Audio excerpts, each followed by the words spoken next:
ಸಾಂದ್ರತೆಯ ಪ್ರಯೋಗಕ್ಕೆ ಬಳಸಿರುವ ಸಾಮಗ್ರಿಗಳು ನೀರು ತುಂಬಿದ ಬಾಟಲಿ ಮತ್ತು ಒಂದು ಗಾಳಿ ತುಂಬಿದ ಬಲೂನ್, 2 ಅಯಸ್ಕಾಂತ ಮತ್ತು ಒಂದು ದಾರವನ್ನು ಬಳಸಿದ್ದೇನೆ. ಇದನ್ನು ಆರ್ಕಿಮಿಡೀಸ್ ಅವರ ಎಲ್ಲರಿಗೂ ನಮಸ್ಕಾರಗಳು. ನನ್ನ ಹೆಸರು ವೈಷ್ಣವಿ ಕಾಳನ್ನವರ್. ನಾನು 7ನೇ ತರಗತಿಯಲ್ಲಿ ಓದುತ್ತಿದ್ದೇನೆ. ನಾನು ಮಾಡಿರುವ ಪ್ರಯೋಗದ ಹೆಸರು ಸಾಂದ್ರತೆ.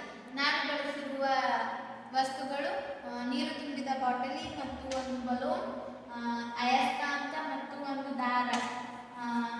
ಇದನ್ನು ಆರ್ಕಿಮಿಡೀಸ್ ಅವರ ತತ್ವದ ಮೇಲೆ ಕಾರ್ಯನಿರ್ವಹಿಸುತ್ತದೆ. ಇದನ್ನು ನಾವು ಸಾಂದ್ರತೆಯನ್ನು ನೋಡಬಹುದು.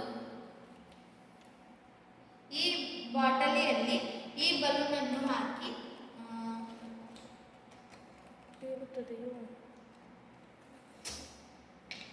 ಮುಚ್ಚಳವನ್ನು ಹಾಕಬೇಕು. ನಂತರ ಈ ಬಲೂನಿಗೆ ನೀರಿಗೆ ಒತ್ತಡವನ್ನು ಕೊಡಬೇಕು. ಇದರಲ್ಲಿ ಯಾವುದೇ ರೀತಿಯ ಬದಲಾವಣೆ ಕಾಣುತ್ತಿಲ್ಲ, ಅದನ್ನು ನೀವು ನೋಡಬಹುದು. ಇದಕ್ಕೆ ಇನ್ನೊಂದು ಅಯಸ್ಕಾಂತವನ್ನು ನಾವು ಹಾಕಿ ಮತ್ತೊಮ್ಮೆ ಮುಚ್ಚಳವನ್ನು ಮುಚ್ಚಿ ಈ ನೀರಿಗೆ ಮತ್ತೊಮ್ಮೆ ಒತ್ತಡವನ್ನು ಕೊಡೋಣ. ಇಲ್ಲಿ ಕೂಡ ಯಾವುದೇ ರೀತಿಯ ಬದಲಾವಣೆಯೂ ಆಗಿಲ್ಲ. ಮತ್ತೆ ಇದಕ್ಕೆ ಈಗ ಮತ್ತೊಂದು ಅಯಸ್ಕಾಂತವನ್ನು ಹಾಕೋಣ. ಇದಕ್ಕೆ ಮತ್ತೆ ಒತ್ತಡವನ್ನು ಕೊಟ್ಟು ನೋಡೋಣ. ಇಲ್ಲಿ ಒತ್ತಡ ಕೊಟ್ಟರೂ ಯಾವುದೇ ರೀತಿಯ ಬದಲಾವಣೆ ಆಗಿಲ್ಲ, ಏಕೆಂದರೆ ನೀರಿನ ಸಾಂದ್ರತೆಗಿಂತ ಬಲೂನಿನ ಸಾಂದ್ರತೆ ಕಡಿಮೆಯಾಗಿದೆ. ಈಗ ಇದಕ್ಕೆ ಇನ್ನೊಂದು ಮೊಳೆಯನ್ನು ಹಾಕಿ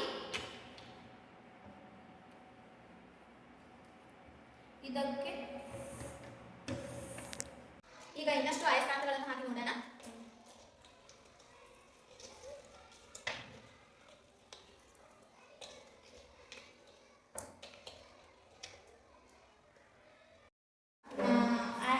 ಬಲೂನು ಮುಳುಗಿತ್ತು, ಏಕೆಂದರೆ ಬಲೂನಿನ ಸಾಂದ್ರತೆಯು ಹೆಚ್ಚಿಗೆ ಆಗಿದೆ, ನೀರಿನ ಸಾಂದ್ರತೆಯು ಕಡಿಮೆಯಾಗಿದೆ. ಇದರಲ್ಲಿ ನಾವು ಸಾಂದ್ರತೆಯನ್ನು ತಿಳಿದುಕೊಳ್ಳಬಹುದು. ಧನ್ಯವಾದಗಳು.